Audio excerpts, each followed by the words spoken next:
Well, good afternoon, my friends. How's everybody doing so far? Everyone doing okay? Wonderful. My name is Eric. I'm going to be your tour pilot. I'd like to welcome you aboard. Also confirm our seating assignments quickly. Have Bradley next to me. Hello, Bradley. And then I've got George. Howdy, George. Behind George, I have Deborah. Hello, Deborah. And then right behind me, I have Stephen. That's right. Hello, Stephen. All right, good. Everyone's in the right seats. My friends, the worst part of your afternoon is over. It's done. I promise. You guys sat through that briefing video. Anybody have any questions about that video? No? Good. All right, well, you marched out here. You strapped your life vests on. You climbed into the helicopter. So your job is done. I just want you to stretch your feet out, relax, enjoy the air conditioning and the music. Let me do my job, get you up to flight altitude, and show you a good time. Passenger microphones. We have one in the front seat here, two in the back seat. Hold on to those. You're going to need them in a few minutes, but for right now, I'm going to turn them off. I'll turn them on as soon as I reach my desired altitude. It's just a safety rule that we have. Until then, just sit back, relax, enjoy the cruise, and I'll be with you in just a few minutes. 53 pad 5, ready to switch to full. I got 50% going south. That's 50% and recording.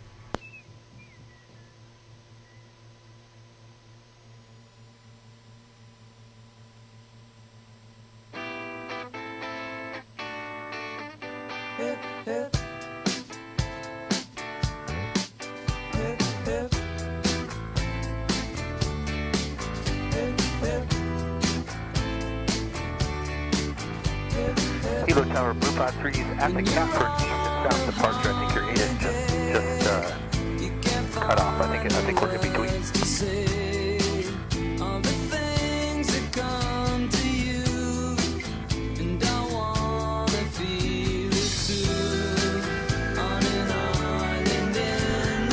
Roger, clock 0567, departing by wrist. All right, my friends, sure, absolutely. Take as many pictures as you'd like. We just got permission from air traffic control to lift. We're going to be taking off right now.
Well, aloha, my friends. How's everybody doing with the takeoff? Everyone okay?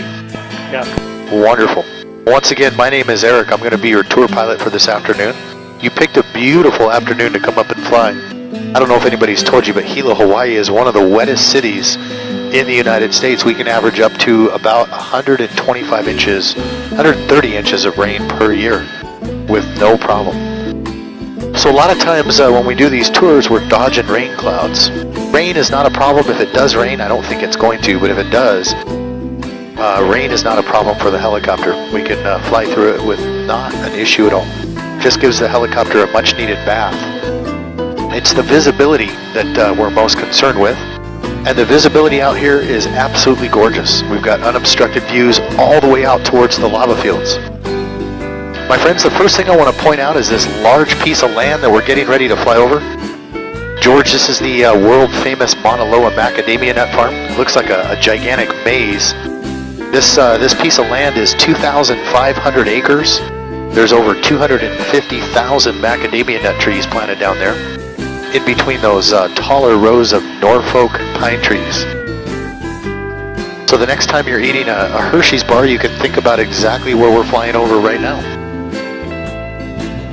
Probably the biggest question, Bradley, I get asked is about these Norfolk pine trees. Everybody wants to know why they're planted in those rows like that.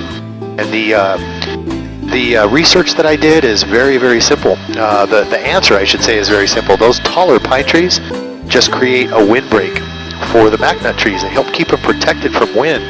Also, when they spray the macadamia nut trees, it helps keep the spray more contained within the rows without blowing out so fast.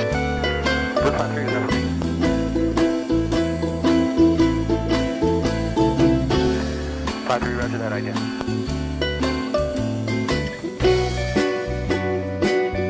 Helps keep the spray more contained within the rows.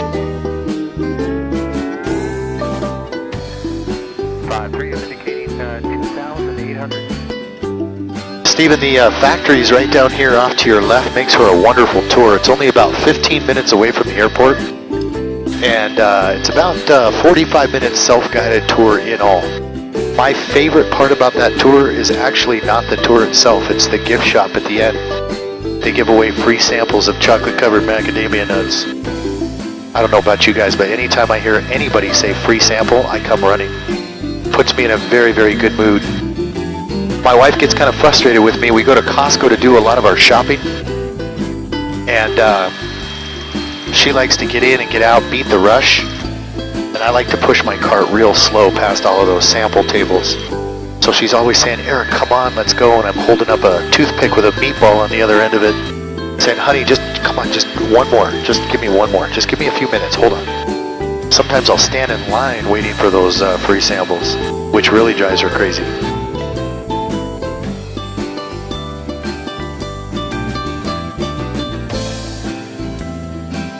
My friends, just a couple items of business real fast before we start getting too deep into the tour.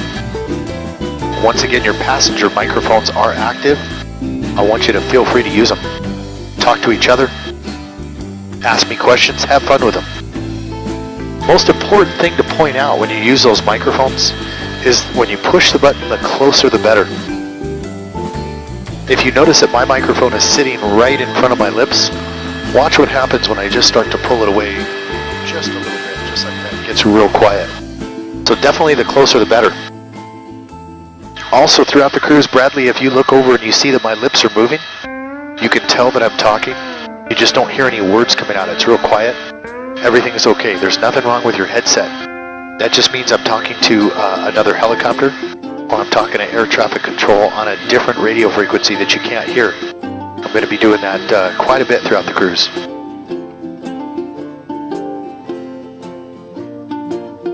And that's about it, my friends. Bradley, tell me where you and George are from, and how long are you going to be in Hawaii for? We're from Vancouver. Vancouver, nice.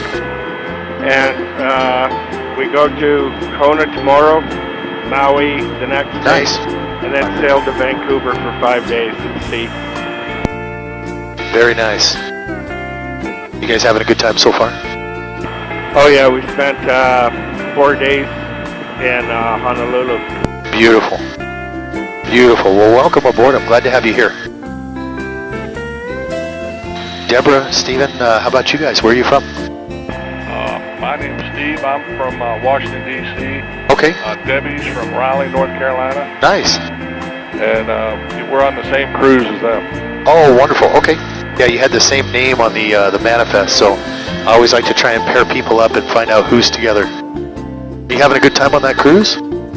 Oh, yeah. Very nice. Very nice. Debbie, try that again. That's kind of weird. For some reason, that's not working. Maybe borrow Steve's? Feels like we're going really slow. How fast are we going? We're actually traveling about 100 miles an hour right now.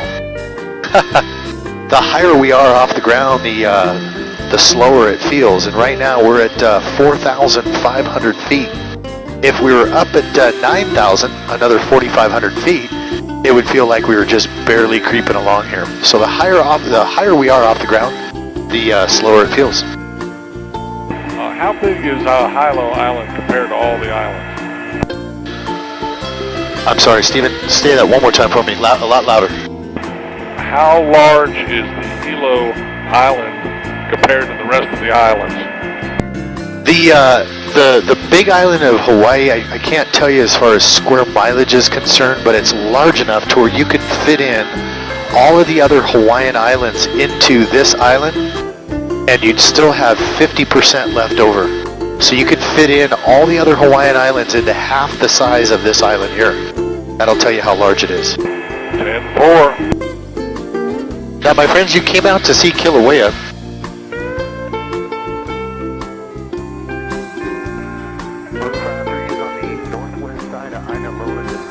Is that lava over there? You came out to see Kilauea. And Bradley, I'm sorry, did I miss you saying something? Is that lava over to your left? That is, my friend. And there really isn't much going on here. 53 leaving the west side of Isla heading directly to the vent at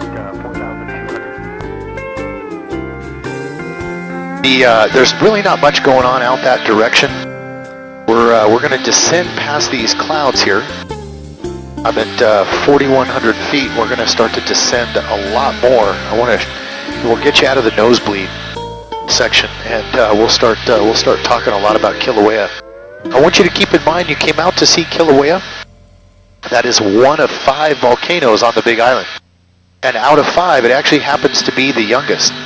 Scientists estimate Kilauea somewhere between about 300 and 600,000 years old. They actually believe, Deborah, that Kilauea breached the surface of the water sometime around 500,000 years ago. That's the youngest volcano on the youngest island.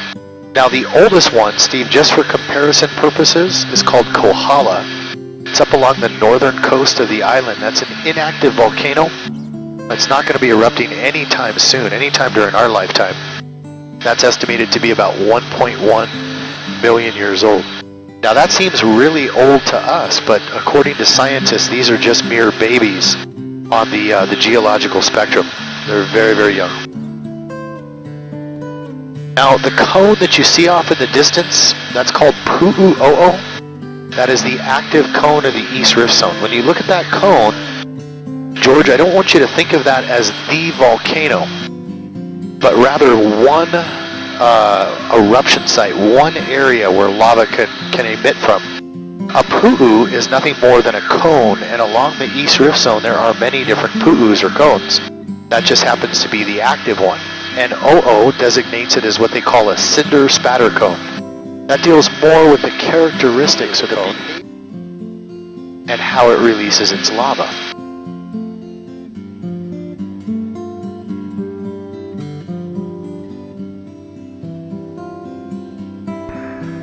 Southbound Malca of the Burning Fingers, also for the vent. Jeremy, I'm looking for you.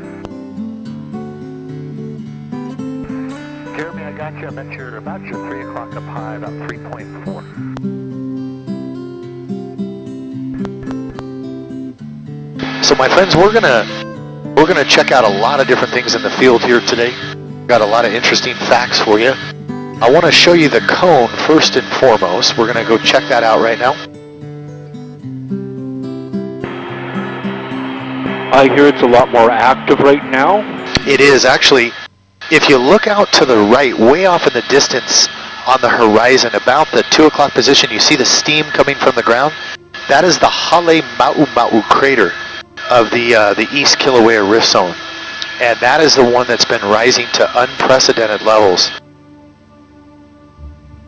It is actually risen to incredible altitudes, or I should say levels along the rim of the crater. It's actually overflowed from the Hale Ma'u crater, spilling into the larger Kilauea caldera.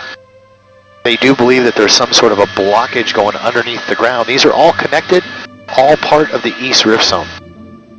George, I think the biggest thing that I should tell you is that all of these are connected. The volcano, Kilauea, is actually over 100 miles long. The Rift Zone extends 78 miles into the Pacific Ocean out to the east, 25 miles into the ocean to the west, so it's very, very long.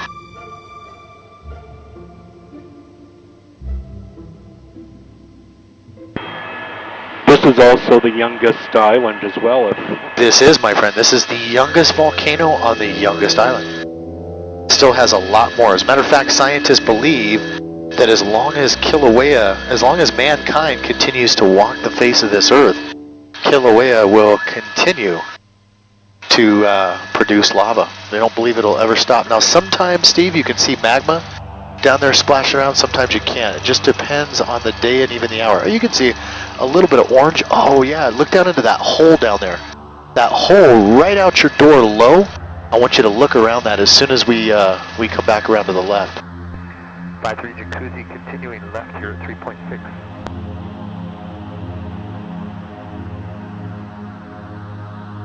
Okay, Steve, that hole never used to exist before about 3 weeks ago.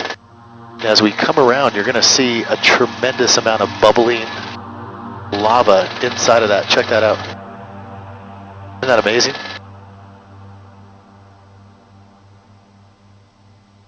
Wow. 53 notch, making a right reversal. Awesome. 3.5. So how long has this eruption been? It's been 30 years or something? Absolutely, 32 years. As a matter of fact, this started back in January of 1983. So 32 years ago, this year, it's been erupting continuously and showing absolutely no signs of stopping. Now, Bradley, when this thing first started erupting, it was actually throwing a fountain of lava 1,200 feet up into the air. And although it has not done that ever since then,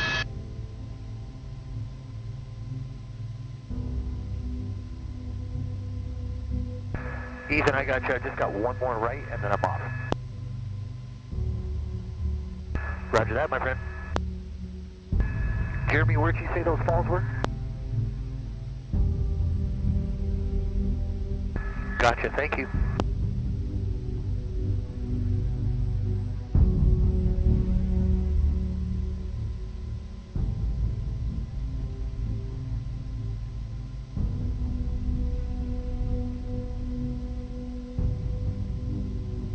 now the steam that you see coming off the top, it's a mixture of sulfur dioxide with the steam, has a very foul odor to it. It almost smells a lot like rotten eggs. That's why I'm flying you nice and high over the top, just so we don't have to experience that yucky smell. If you've ever been to a hot spring before, you know exactly what we're talking about. I want you to look down into that hole, George and Debbie. Look how yellow it is down there. Check that out as we start to come around. Look down inside of it.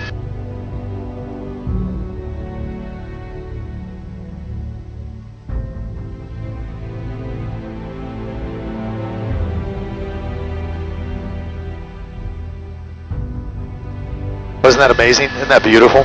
Now that's what you came out to see, my friends. 53 is Mackay, the Spillway Plateau. I think I saw Godzilla. Godzilla. Isn't that beautiful? Just gorgeous. Steve, there's his footprints. Cool. 53 is just Mackay, the Spillway Plateau, heading out towards the Maskipuka, Jeremy. I got you. Now my friends, you see all the steam coming from the north face of the cone? Those are steam vents. It's just a really good indication of a fresh lava source moving right underneath the top crust. That's how the lava flows. It flows through lava tubes, which are nothing more than just hollowed out fissures, kind of a natural network of pipes that allow the lava to escape to wherever it wants to go. There is no rhyme or reason. It's not gravity fed. It just follows the path of least resistance. 53 is just Mackay, the Maskipuka. I see something that looks like sensors. Is that seismic sensors, or what kind are they?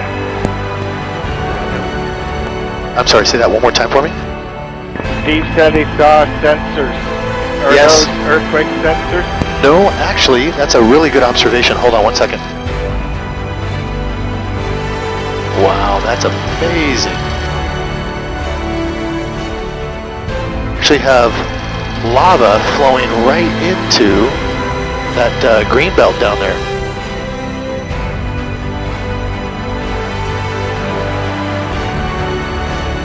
See the stream of lava actually flowing right down there? 53 is Yeah, I see it for sure. Reversal, 2.7. Let's come back around and check that out.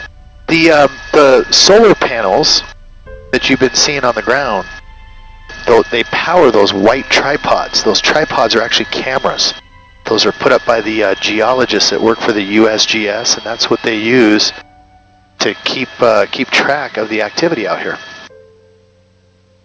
That hole, that's just an old skylight, and Bradley, at one time, back when that lava tube down there was active, that would have allowed you to look right into an active lava tube.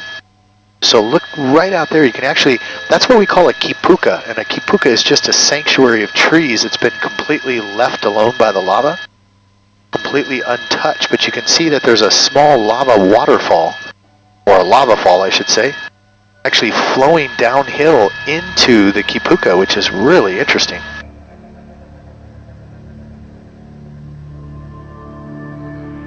Fascinating. Look at that lava down there. You're looking at over 2,000 degrees Fahrenheit, my friends. About 2,100 degrees. Jeremy, thanks for the heads up about the falls.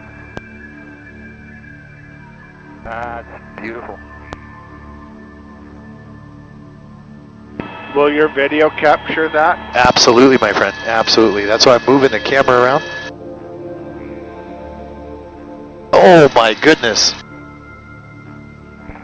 Alright, my friends, we just had a huge breakout right down here at the spillway.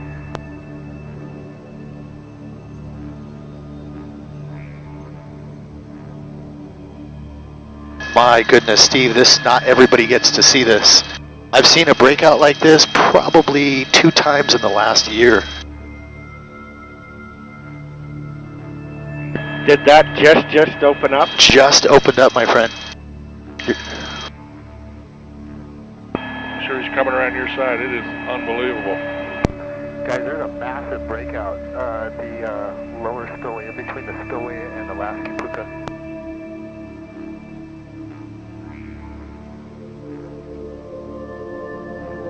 Let's come back around here. That was absolutely amazing. That's how fast it can happen out here. Okay, Ethan, check this out. This just opened up like seconds ago.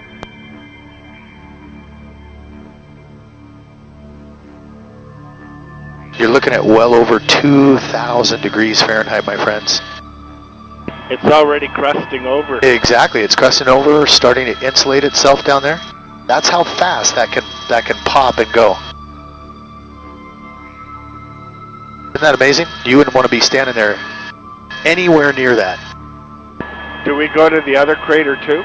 Actually, I don't have the fuel to get there right now for Hale Ma'u. And how long did you say, Bradley, you're here for? In Hilo? Yes. Till 6 o'clock, and then we sail to Kona. Oh, okay. I was going to say, definitely recommend getting out there to see it. Hey, Colleen.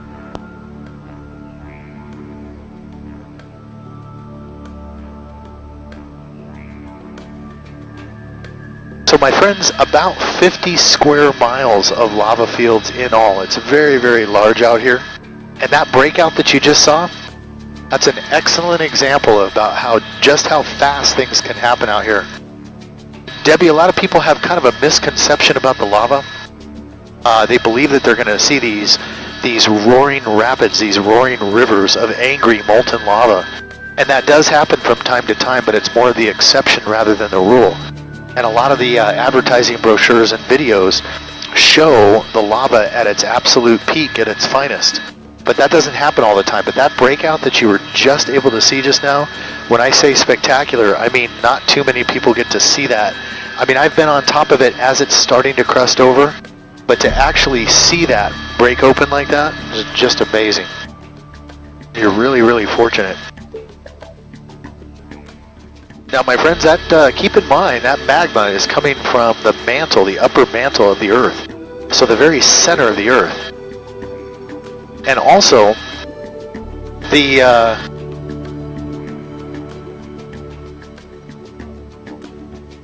rift zone, like we talked about, actually extends 78 miles into the Pacific Ocean to the east, 25 miles to the west, so it's very long. With the landmass and the ocean distance, it's over 100 miles.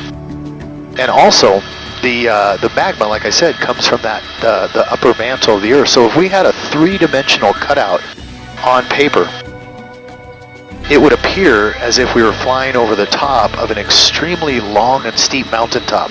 We just can't really get that three-dimensional perspective because we're only skimming over the top of it. Be happy. In every life we have some trouble. When you worry, you make it double. Don't worry. Be happy. Don't worry. Be happy. Well, you done me and you bet I felt it. I tried to beat you, but you're so hot that I melted. I fell right through the cracks, and now I'm trying to get back. Before the cool done run out, I'll be giving it my bestest, and nothing's gonna stop me but divine intervention. I reckon it's again my turn to win some and learn some. I won't hesitate no more, no more. It cannot wait. I'm yours. Alright, my friends, we're back on with air traffic control. We're flying over some beautiful rural parts of the Big Island right now, specifically the town of Mountain View. You got no place to lay your head. Somebody came and took your bed. Don't worry. Be happy. We have a lot of independently owned cattle ranches out here, a lot of chicken farms, horse property. Don't worry. A lot of the fresh fruits and vegetables that are sold in the local farmers markets, they're actually grown right out in these parts right out here. Open up your plans and damn, you're free. Look into your heart and you'll find love, love, love. Now, Steve, out your door, hiding up underneath the clouds is a massive volcano. That's Mauna Loa. Interesting thing about Mauna Loa is we're supposed to get a consistent eruption every 6 to 9 years, and the last time we had one was 1984. So we are long overdue. Debbie, back in 1984, when Mauna Loa erupted, it flowed off the east side towards Hilo here.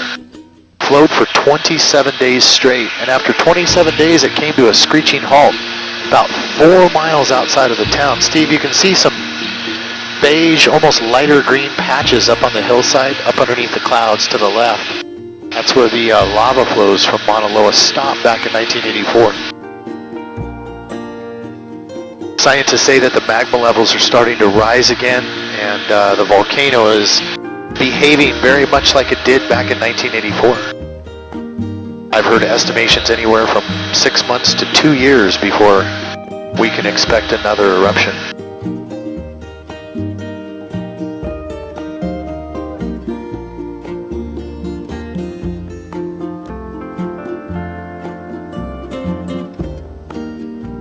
Now, my friends, I'm going to take you to some beautiful waterfalls right now.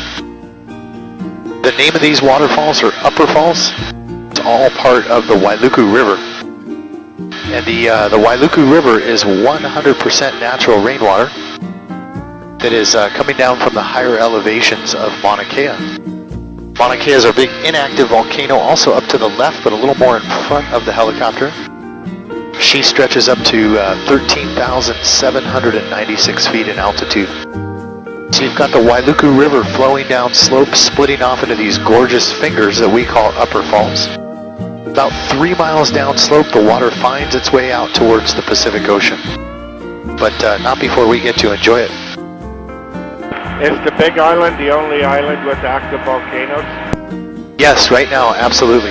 We have 5 of them. Out of 5, there's 3 of them active. There's Kilauea, Mauna Loa, and Hualalai. But Kilauea is the only one that is actually producing lava right now. Out to the right, you see a cluster of buildings towards the downtown area with red-colored rooftops. George, a lot of people ask me about those. That's the University of Hawaii at Hilo. Do they use the water from the waterfalls for irrigation purposes?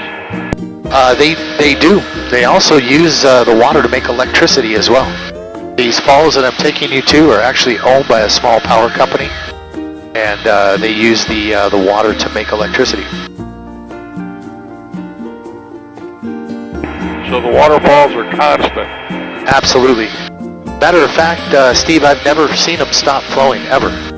Even after long periods of drought, which is rare, but I've actually seen 2 months go by with absolutely not a drop of rain, which is very, very rare for Hilo. And there was still water coming from these falls. Not very much, but there was still a water source. Steve, you're going to have the best view of the falls at first. They're going to be coming right off to your left, low about 11 o'clock. Well, thank you. You're welcome. Once I make my left pass, I'll come back around to the right so everyone else has a chance to enjoy what you're looking at.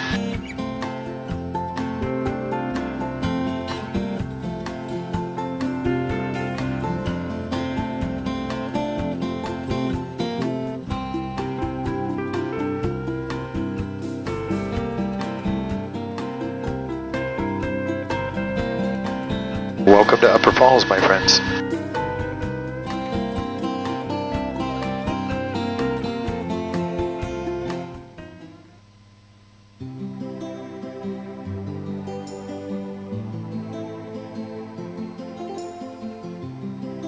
Steve, that's 100% fresh water, fresh rainwater that has carved out those erosions in that volcanic rock. I wish I was swimming in that pool right now. I know. You know, it's interesting because I fly over these beautiful pools every day, and I always think, you know, if I had a picnic basket and some swim trunks, maybe some icy cold malted beverages.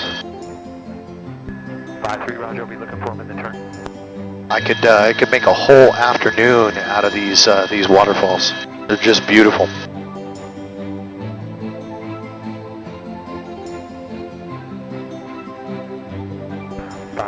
Roger.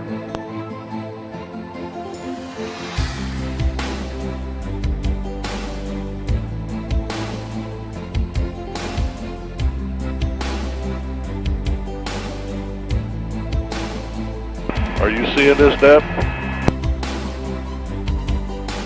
All right. Now, Debbie, I want you to look at the middle waterfall.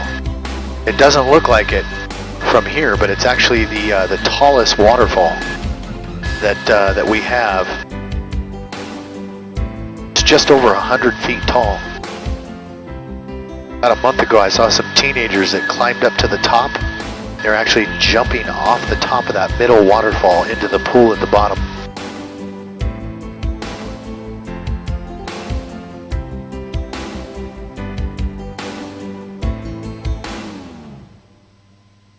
I never get tired of looking.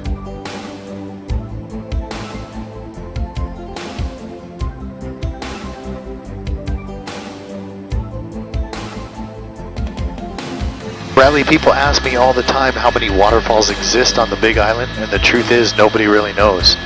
There's so many of them that are buried in thick vegetation upslope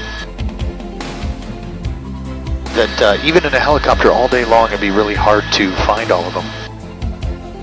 I'm going to take you to another one right now. It's absolutely gorgeous.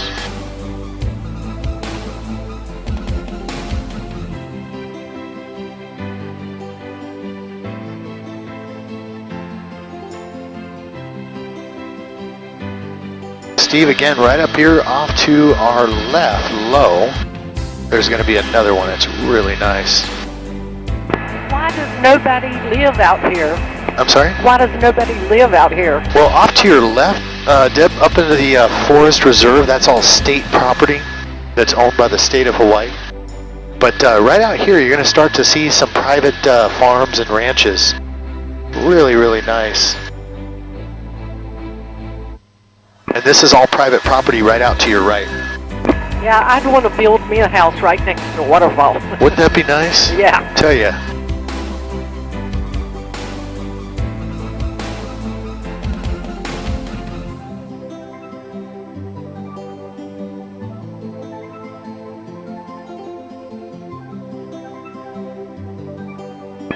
Hey, Eric.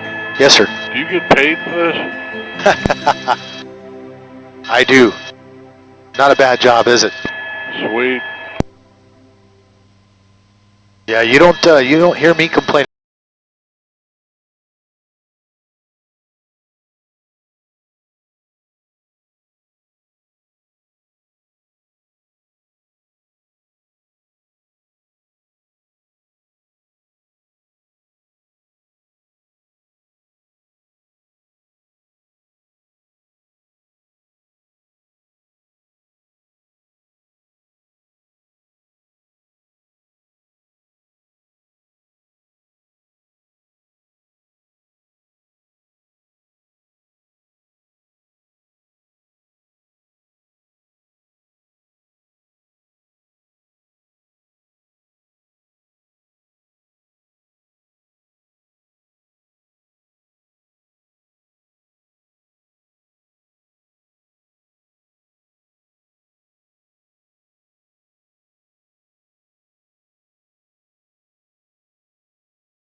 Across that bridge, enter the island, and there's plenty of picnic benches to find to just sit back and relax.